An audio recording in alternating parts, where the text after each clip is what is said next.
বিসমিল্লাহির রহমানির রহিম। সম্মানিত ভোটার ভাই ও বন্ধুরা, আসসালামু আলাইকুম। আসন্ন 5 মে 2025 ইং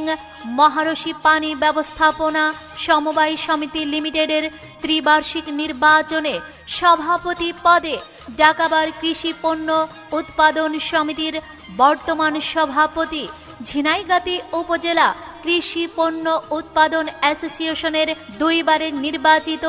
সাবেক সাধারণ সম্পাদক ও যুগ্ম সম্পাদক, শেরপুর জেলা শাখার সৎ, যোগ্য, ন্যায় নীতিবান, নিষ্ঠাবান, সদালাপী, মিষ্টভাষী, আপনাদের সবার সুপরিচিত FM সুলতান মাহমুদ সুলতান ভাইয়ের চেয়ার মার্কাই FM সুলতান মাহমুদ ভাইকে চেয়ার মার্কাই সুলতান ভাইয়ের চেয়ার মার্কাই আপনার মহামূল্যবান ভোটটি প্রদান করিয়া সমিতির উন্নয়নমূলক কাজ ও সমবায়ীদের সেবা করার সুযোগ